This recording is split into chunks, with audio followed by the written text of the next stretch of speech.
Hello everyone, welcome to knowledge Nidhi plus. Knowledge Nidhi plus में आप सभी का स्वागत है। आज हम बात करेंगे अतिशयोक्ति अलंकार की। जैसे कि हम पढ़ रहे हैं अर्थालंकार, और अर्थालंकार के अंतर्गत हम 6 अलंकार पढ़ चुके हैं, और आज हम बात करने वाले हैं 7वें अलंकार की, जिसका नाम है अतिशयोक्ति अलंकार। तो क्या होता है अतिशयोक्ति अलंकार? बात करें अतिशयोक्ति की, तो जो अतिशयोक्ति शब्द है, ये जो अतिशयोक्ति शब्द है, ये 3 शब्दों से मिलकर बना है। कौन कौन से? जैसे अति प्लस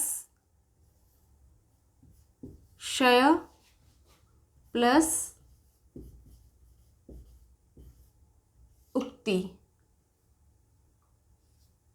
ठीक, तो यहां पर देखिए अति का मतलब क्या हो जाता है? अति का मतलब होता है अधिक।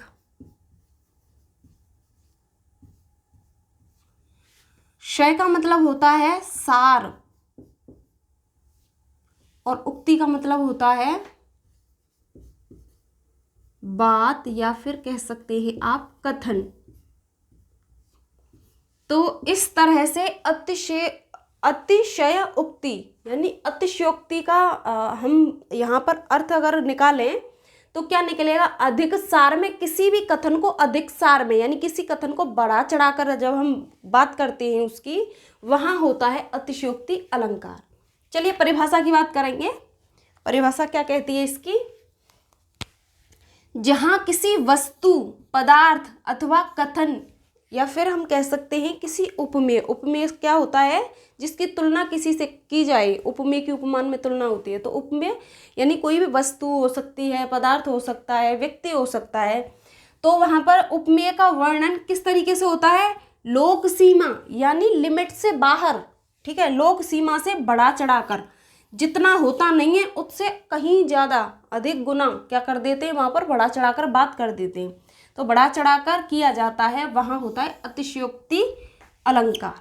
ठीक, तो जहाँ किसी वस्तु, पदार्थ अथवा कथन का वर्णन लोक सीमा से बढ़ा चढ़ाकर किया जाता है, वहाँ होता है अतिशयोक्ति अलंकार। जैसे उदाहरण की बात करें तो उदाहरण में क्या लिखा है?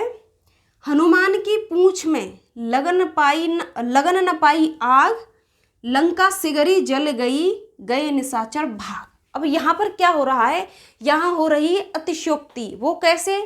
देखिए, हनुमान की पूंछ में क्या हुआ? लगन न पाई आग। आग तो लगी ही नहीं, तो लंका कैसे जल जाएगी? लगन न पाई आग, लंका सिगरी जल गई, गए निशाचर भाग।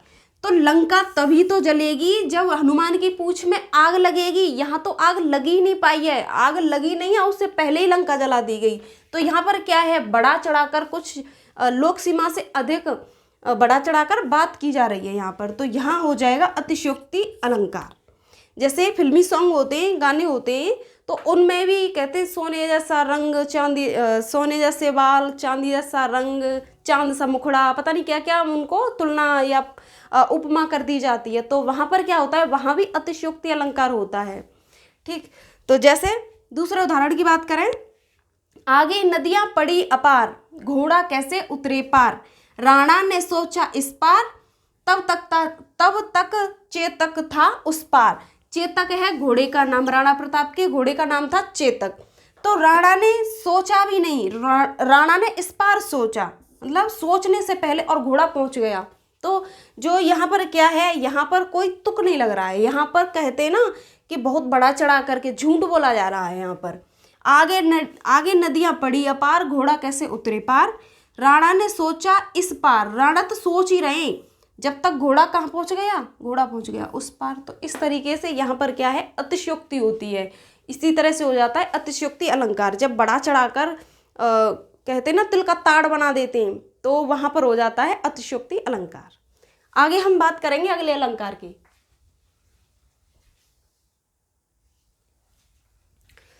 अगला है भ्रांतिमान अलंकार। तो भ्रांतिमान अलंकार कहाँ पर होता है? ये होता है, अगर बात करें इसकी परिभाषा की, तो भ्रांतिमान अलंकार वहाँ होता है जब हम किसी वस्तु को देखकर हम उसमें समझ ना पाएं कि ये क्या है, हम कुछ और समझ लें। उस वस्तु का जो नाम है, जैसे हम जा रहे हैं अंधेरे में, हमें मिली रस्सी, दूर से हमें क्या लगेगा कि ये सांप है, तो हमने रस्सी को सांप समझ लिया, तो वहाँ हो जाएगा भ्रांतिमान अलंकार। और जो हमारा भ्रांतिमान अलंकार होता है इसमें कुछ देर के लिए भ्रम होता है, फिर वास्तविकता का पता चल जाता है। तो अगर हम उसके पास जाएंगे, जैसे हमारे पास रस्सी, हमारे सामने रस्सी मिली हमें अंधेरे में, तो रस्सी को हमने समझा सांप, हम समझेंगे सांप है ये, लेकिन धीरे धीरे उसके पास जब जाएंगे तो हमको क्या भ्रम हुआ था कि ये सांप है, और उसके पास जब हम गए तो हमको लगा कि ये तो रस्सी है, सांप नहीं है, ये तो रस्सी है, हम तो ऐसे ही डर गए। तो यहाँ पर हकीकत पता चल गई, तो उसी को हम कहते हैं भ्रांतिमान, जहाँ पर भ्रांति हो। ठीक, तो भ्रांतिमान अलंकार की अगर परिभाषा की बात करें तो जहाँ उपमेय में अनेक उपमानों, उपमान मतलब उपमेय क्या होता है, कोई वस्तु होती है, कोई मूल वस्तु होती है, और हम उस वस्तु को समझ लें कि ये पता नहीं क्या है, जैसे ये रस्सी है कि ये सांप है कि ये कुछ और है। तो हम जो मूल वस्तु है या मूल व्यक्ति है, प्राणी है, कोई भी है, उसकी तुलना किसी और से कर दें, तुलना ना करें मतलब हम कुछ और समझ लें, तो यहाँ पर जो कुछ और समझेंगे वो तो होंगे उपमान, क्योंकि हमने जैसे सांप को, जैसे हमने रस्सी को सांप समझा, तो रस्सी क्या थी, रस्सी उपमेय थी, और रस्सी को सांप माना, हमने सांप से तुलना की, तो वहाँ पर हो गया उपमान। ठीक है, तुलना या उपमा की। तो जहाँ उपमेय में अनेक उपमानों की शंका, शंका मतलब भ्रम, शंका रहती है, वहाँ होता है आपका भ्रांतिमान अलंकार। जैसे अगर हम इसे पहचानेंगे तो कुछ बोधक शब्द होते हैं जिनसे हम पहचान लेते हैं। बोधक शब्द मतलब ये जो शब्द हैं, ये जो इसके उदाहरण आएंगे, भ्रांतिमान के उदाहरण आएंगे, उनमें इन शब्दों में से एक शब्द जरूर आपको मिल जाएगा। जैसे समझ, समुझी, जान, भ्रांति, भ्रांति, भ्रम, जानी, समझे आदि ऐसे शब्द मिलेंगे। समझ मतलब जैसे हम जैसे कुछ वस्तु कुछ और है, समझ कुछ और लिया तो समझ, समुझी ये समझ का ही समझ या समझी एक ही बात है। जान मतलब जान, हमने जाना या हम समझे। भ्रांति हमको भ्रम हो गया, भ्रम। जानी मतलब जानना, समझा वही समझे। तो जैसे उदाहरण से समझेंगे, इसमें देखिए, इसमें से कोई ना कोई शब्द जरूर मिलेगा। जैसे नाक का मोती अधर की क्रांति से, बीज दाड़िम का समझ, देखिए समझ शब्द मिल गया, समझ कर भ्रांति से भ्रांति मिल गया। देख कर सहसा हुआ सुख मौन है, सोचता है अन्य सुख यह कौन है। तो यहाँ पर क्या हो रहा है, भ्रांतिमान अलंकार है। यहाँ पर कैसे है, अगर इसके अर्थ की बात करें तो जो उर्मिला है, जो लक्ष्मण जी की पत्नी थी उर्मिला, उनके बारे में बात हो रही है। तो उन्होंने क्या है, उन्होंने पहना है नाक में मोती पहना है। नाक का मोती अधर, अधर मतलब होठ, तो अधर की क्रांति मतलब आभा या चमक, ये जो उन्होंने लाली लगाए हुए है, और वो जो मोती की चमक पड़ रही है और लाली की चमक मोती पर पड़ रही है, तो मोती दिख रहा है लाल। फिर उसको बीज दाड़िम, दाड़िम मतलब अनार का, अनार होता है बीज, दाड़िम मतलब अनार का दाना, अनार का बीज का समझ, तोता समझ रहा है। सुख, यहाँ पर सुख है, देखिए ये समझ रहा है कि ये क्या है, भ्रांति हो रही है उसे, वो तोता समझ रहा है ये क्या है, ये तो ऐसा लग रहा है कि अनार का बीज है। कौन सोच रहा है ऐसा, तोता। देख कर सहसा हुआ सुख मौन है, मौन मतलब शांत हो गया है, उसे भ्रम हो रहा है, किसको, तोते को, सुख। ठीक, सोचता है अन्य, और तोता सोच रहा है पता नहीं ये क्या है, तो सोचता है अन्य सुख यह कौन है। तोता सोच रहा है पता नहीं ये बीज है दाड़िम का या फिर कुछ और है, कुछ समझ में नहीं आ रहा है। तो इस तरीके से होता है भ्रांतिमान अलंकार, और आप इन शब्दों में से कोई भी शब्द पकड़ लेंगे उदाहरण में तो भी आप पहचान लेंगे। तो बात करेंगे जो हमारा ये क्या है, भ्रम। जैसे ये भ्रम है, भ्रम, और एक होता है संदेह। संदेह अलंकार हम पढ़ चुके हैं वैसे, पर जो संदेह शब्द है और भ्रम शब्द है, इनमें क्या अंतर है। लग तो एक जैसे रहे हैं, भ्रम हो या संदेह हो। तो भ्रम होता है, ये भ्रम क्या है, भ्रम होता है आपका क्षणिक, कुछ देर के लिए। ठीक, क्षणिक होता है, ये कुछ समय बाद वास्तविकता का पता चल जाता है। और जो संदेह होता है ये चलता है लंबे समय तक।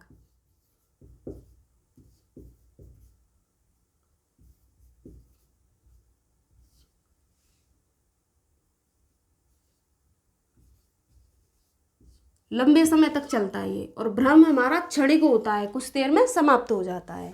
तो इस तरह से ये होता है संदेह अलंकार। ऐसे ही बात करेंगे। नवा है विभावना अलंकार। तो विभावना अलंकार में क्या होता है, जहाँ बिना कारण के ही कार्य हो जाए वहाँ होता है विभावना अलंकार। विभावना अलंकार होता है वहाँ। जैसे बिना कारण के मतलब कुछ किया ना जा सके या फिर करने की संभावना ना हो, और वहाँ पर कोई काम हो जाए। जो हमारा ये विभावना शब्द है, ये विभावना शब्द, इसका मतलब क्या होता है, इसका मतलब होता है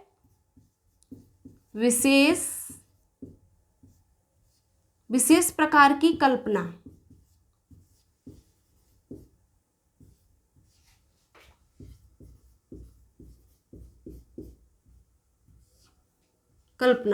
जैसे यहाँ पर क्या है, वी मतलब विभिन्न या विशेष प्रकार के, और भावना मतलब भावना यानी हम सोच में कल्पना करने लगे, अपने माइंड मस्तिष्क में सोचें कि ऐसा हो जाए वैसा हो जाए। तो यहाँ पर होती है कल्पना की जाती है। हाँ, यहाँ पर तो यहाँ विशेष प्रकार की कल्पना इसका शाब्दिक अर्थ निकलता है। और बात करें इसकी परिभाषा की, तो बिना कारण के ही कोई कार्य हो जाता है, वहाँ होता है विभावना अलंकार।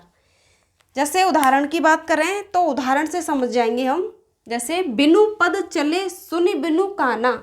यहाँ पर क्या हो रहा है, बिनु पद मतलब पैर, बिना पैरों के चल सकते हैं, यानी बिनु पद चले, बिना पैरों के चले।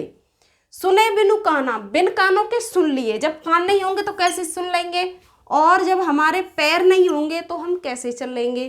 तो यहाँ पर क्या है, कल्पना हो रही है कि कल्पना करके आप सोचिए कि हमारे पैर नहीं होंगे तो हम कैसे चलेंगे, या फिर हमारे कान ना हो लेकिन हम फिर भी सुन लें, तो ये तो कल्पना ही हो गई ना, ऐसा हो नहीं सकता।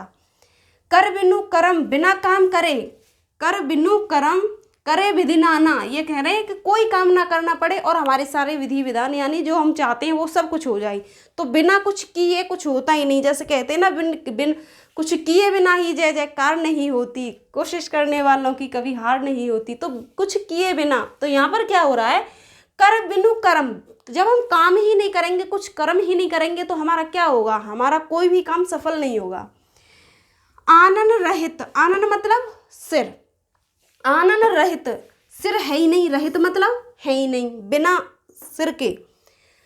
सकल रस भोगी, जब हमारा सर ही नहीं होगा तो सकल कहाँ से आएगी, सकल तो हो ही नहीं सकती, हमारी सूरत कहाँ दिखाई देगी जब हमारा शीश ही नहीं होगा। तो आनन रहित सकल रस भोगी, बिन वाणी वक्ता बड़ जोगी। अब बिना वाणी के, वाणी नहीं है, अगर किसी के पास वाणी नहीं है, गूंगा है या फिर बोलना नहीं आता या फिर वो बोलना ही नहीं चाह रहा है, तो फिर वक्ता यानी जो स्पीकर होता है बोलने वाला, बड़ जोगी, तो वो कहाँ से प्रवचन देगा। ठीक, तो ये क्या है, सब कल्पना ही हो रही है कि जो काम जिस स्थान से या फिर जिस अंग से हो सकता है और वही अंग ना हो तो कोई काम कैसे हो सकता है, नहीं हो पाएगा। तो इस तरीके से ये हमारी क्या है, ये हमारी कल्पनाएं हैं। जहाँ पर कल्पना की जाती है वहाँ होता है विभावना अलंकार। ऐसे ही आगे बात करेंगे।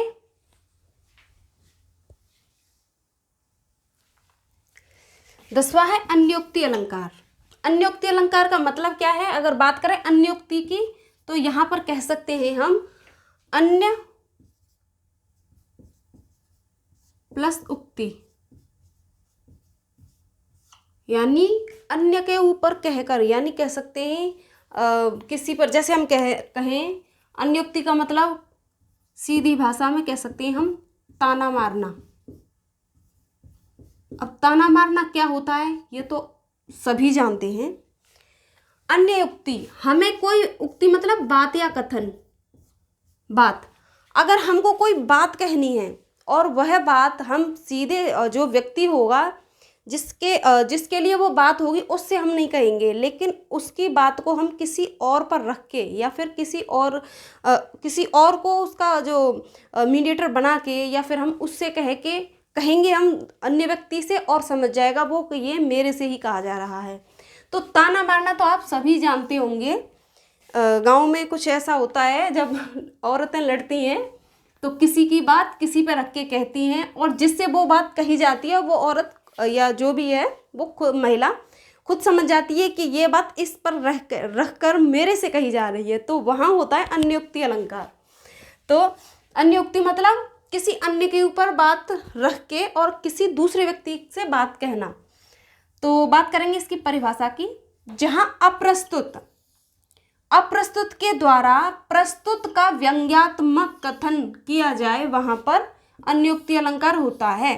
अन्योक्ति परिभाषा में तो कुछ ऐसे वर्ड हैं, इसमें थोड़े डिफिकल्ट वर्ड लग सकते हैं आपको, जैसे अप्रस्तुत के द्वारा प्रस्तुत यानी जो सामने है, जो पेश है, उस पर व्यंग्यात्मक कथन। व्यंग्यात्मक कैसे कथन किया जाएगा? जैसे मैंने सीधी भाषा में, सिंपल भाषा में बता दिया, ताना मारना। या फिर हम कह सकते हैं रीमा का सीमा से झगड़ा हुआ और रीमा को कुछ सुनाना है, तो रीमा सीमा से ना कहेगी, उसकी और अन्य सहेली से कहेगी जिसका नाम खुशी हो सकता है। तो खुशी से कहेगी, खुशी तूने ऐसा काम किया है, तुझे तो वैसा करना चाहिए था, तुझे ऐसा, तेरी तरह नहीं है हम, उसकी तरह नहीं है। तो ये क्या होता है, खुशी पर टारगेट किया जा रहा है, खुशी को बोला जा रहा है, और बात सीधी किस पर जा रही है? सीमा कह रही है रीमा को, तो रीमा को सब सुनाया जा रहा है। तो यहाँ हो रहा है अन्योक्ति अलंकार, जैसे उसने ताना मारा। तो जैसे हम उदाहरण से जानेंगे, नहीं पराग नहीं मधुर मधु, न तो पराग है नहीं कोई मधुर मधु मतलब शहद है। नहीं विकास ही काल, कोई विकास नहीं है इस काल में। अली कली ही स्यों बंध्यों, मतलब अली मतलब भंवरा या भौरा कहते हैं जिसे हम। अली कली मतलब जो कली होती है, कली ही स्यों बंध्यों, बंध्यों मतलब उसी में बंधा रहता है भंवरा। आगे कौन हवाल, इसका मतलब क्या है? जो कवि हैं वो क्या कर रहे हैं, जो राजा जयचंद था, जयचंद, अब जयचंद को सभी इतिहास में पढ़ते हैं कि ये कैसा राजा था। ये भोगविलासी राजा था, इसको प्रजा के हित से, प्रजा के सुख चैन से कोई मतलब नहीं था, ये अपने आप में ही मस्त रहता था। ठीक है, तो इस पर व्यंग मार रहे हैं कवि, इस पर जयचंद पर व्यंग मारा जा रहा है। नहीं पराग, और व्यंग कैसे मार रहे हैं? बात कर रहे हैं जयचंद की, और बात जयचंद की तुलना किससे कर रहे हैं? अली मतलब भौरे से कर रहे हैं। भौरे की तरह कहा जा रहा है यहाँ पर कि भौरे की तरह कलियों में ही बंधा रहता है। तो आगे क्या होगा, आगे कौन हवाल, आगे क्या होगा प्रजा का। ठीक है, ना कोई विकास है, नहीं पराग नहीं मधुर मधु, नहीं विकास इही काल, कोई विकास नहीं है इस काल, इही काल। अली कली ही स्यों बंधियो, आगे कौन हवाल। तो इस तरीके से ये क्या है, जयचंद पर तंज कसा जा रहा है, जैसे हम कह सकते हैं ताना मारा जा रहा है, और वही हो जाएगा अन्योक्ति अलंकार। आई होप अन्योक्ति अलंकार आप समझ पाए होंगे। मैंने पूरी कोशिश की है अन्योक्ति को समझाने की। ठीक, तो मैं ऐसी आशा करती हूँ कि आप समझ पाए होंगे। तो इस तरह से हमारे अर्थालंकार के जो हमारे अलंकार हैं, अर्थालंकार के हमने भेद पढ़े हैं, तो हमारे अर्थालंकार खत्म होते हैं। अब हम अगले वीडियो में मिलेंगे एक नए टॉपिक के साथ। और आप सभी से एक रिक्वेस्ट है कि अगर आपको हमारी थोड़ी सी भी मेहनत नज़र आ रही है तो प्लीज़ हमें हमारे चैनल को सब्सक्राइब करके और हमें सपोर्ट करें। धन्यवाद।